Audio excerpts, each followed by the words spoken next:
Welcome back to our channel at Soccer Zone USA. My name is DJ Divany, and in this video, we're helping you understand the differences between firm ground cleats and artificial turf shoes.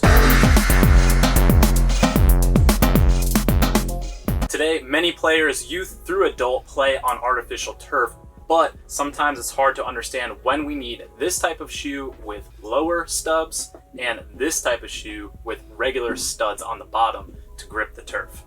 In front of me, I have the Adidas Speedflow Plus, which is a laceless model. This is a firm ground shoe. That means it has longer studs on the bottom to grip into the ground to make sure that you have good traction when you're running and changing direction. And on my left, I have also the Adidas Speedflow. This is the 0.1 with laces, but this is the turf model. So that means there's nubs on the bottom that grip the floor or the surface that you're on, but they're not quite as long as studs on the regular firm ground shoes.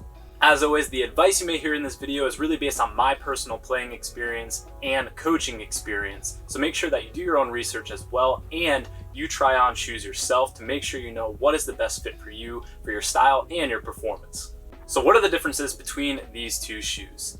The outsole is pretty much the same when it comes to the design of the shoe. The cleat is always going to be quite a bit lighter than the turf model because it uses a different material for the sole plate. It's much thinner. It's more of a plastic material and carbon fiber, so it's very, very light. Whereas the turf model has a thicker sole of the shoe to give you more support and is just much heavier based on the material that's needed to make this design.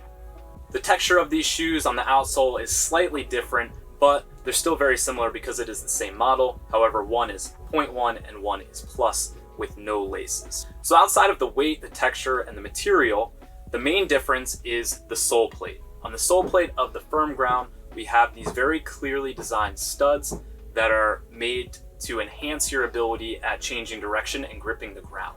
Now, this can be made for firm ground like you're playing on regular grass. That could be long grass, that could be hard ground, but we want to be able to have cleats that dig into the surface of the floor that we're on to make us go faster moving forward or changing direction side to side.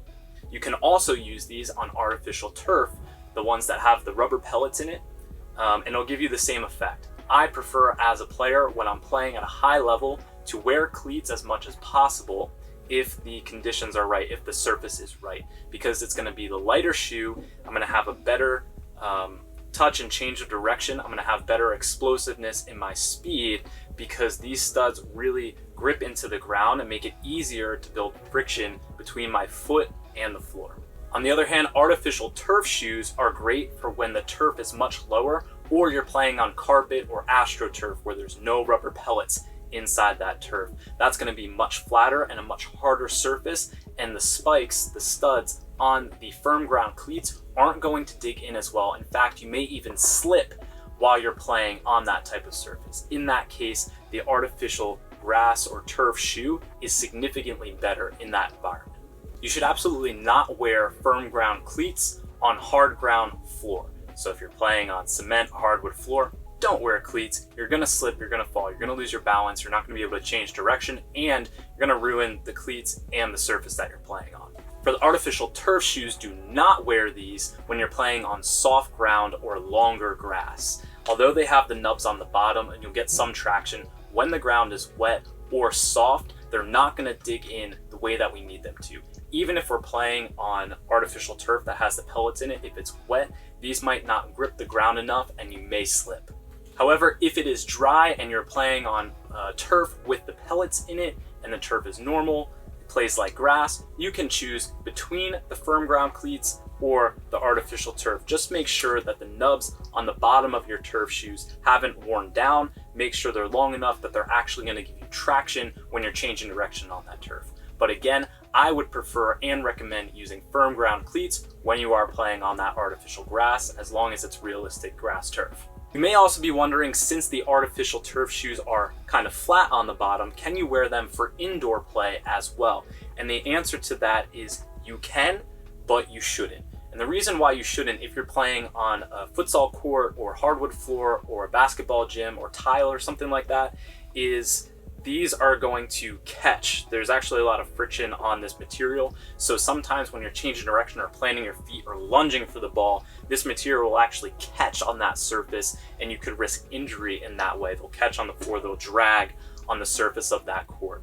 But if you are playing indoors on turf, especially if it's thin turf or hard turf, astroturf that doesn't have the pellets in it, then this is a great way to go with that artificial grass shoe. The price points on these are always going to be different as well. The high-end firm ground cleats are almost always going to be priced higher than the same model of the artificial turf or the indoor shoe, even by a little bit.